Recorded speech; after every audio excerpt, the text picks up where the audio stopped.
The laying of the cornerstone of Acadia Gymnasium took place at 3 o'clock on the campus.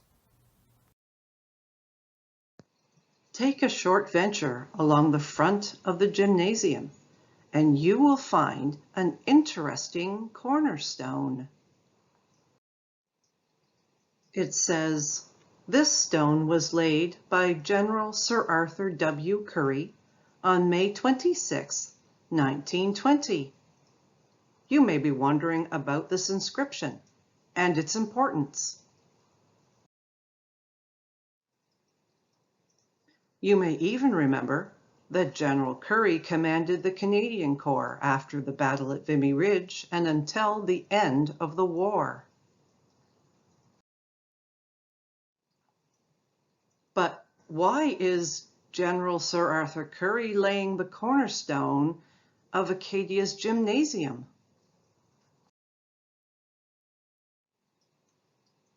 The answer to that question lies behind the cornerstone.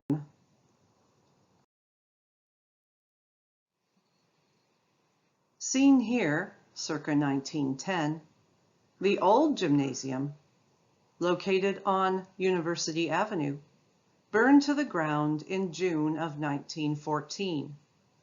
Sparks from that blaze blew to the rooftops of other campus buildings too. Chipman Hall, which was the Academy's residence and is seen here on the left, was completely lost to fire. College Hall, seen here on the right, was saved, despite catching fire 3 times that day. To discuss building a new gymnasium with an indoor rink, a student committee was struck under the leadership of A.D. Borden. The committee got together during the 1914-1915 academic year, but the war put these discussions on hold.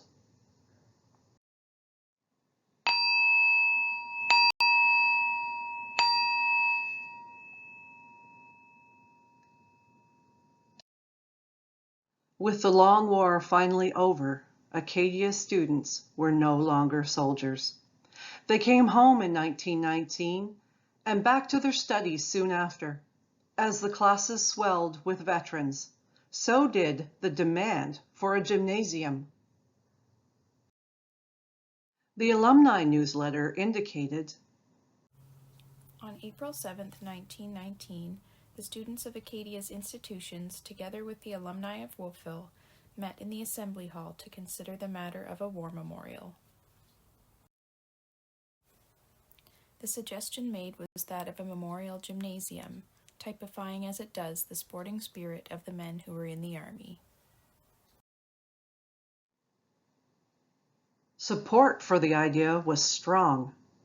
The alumni newsletter reported, As a war memorial, it is proposed to erect a gymnasium and a rink, with some endowment for upkeep. We want a building which in outward appearance will be worthy as a memorial, and in plan and in arrangement will be convenient. Sidney Perry Dumarsk, shown here as a student in 1892, was the chosen architect. He had graduated with the class of 1899 and joined the firm of James S. Dumarsk and Son in Halifax. For a few years, Sidney also worked with Andrew R. Cobb, who had also attended Acadia. When the gymnasium was designed, Sidney was working out of his own architectural firm in Halifax.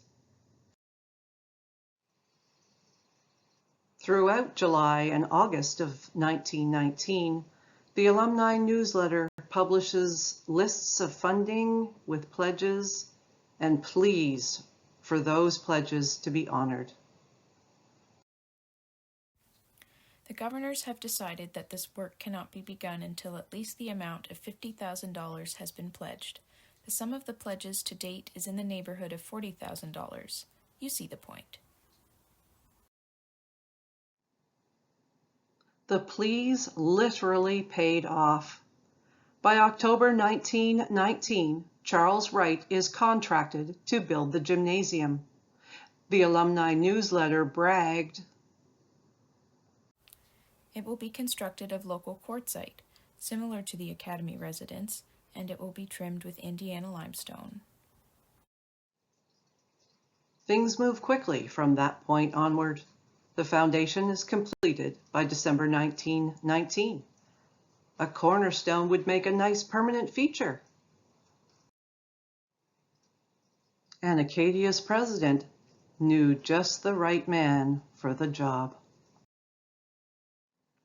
During convocation in May 1920, Sir Arthur Currie was awarded an honorary doctorate from Acadia University, the Doctor of Laws. His fellow graduates of 1920 consisted mostly of veterans.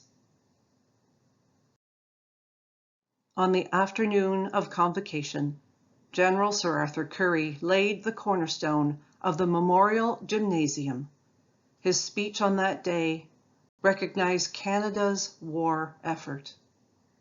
Moreover, Currie noted Acadia's sacrifices by saying, "Old Acadians, breathing the traditions of this land of Evangeline, went to the number of 700, of whom 70 will sleep forever beneath the poppies, a part of Canada's permanent army of occupation." To me, it is particularly fitting that their monument should be a gymnasium. A strong, healthy body makes the best kind of cornerstone, laid and fashioned by leaders of unselfish motive, sound judgment, and high ideals. The laying of a cornerstone has been from early ages an honored custom, highly significant and of practical value. Unless the stone be well and truly laid, the building itself is weak. Here is a tangible monument, a gymnasium erected in memory of those graduates of Acadia University who in France and Flanders, for loyalty and for principle, sacrificed man's dearest possession, life itself. In erecting such a monument, the graduates of Acadia, doubly inspired in the future, will play a part worthy of their opportunity.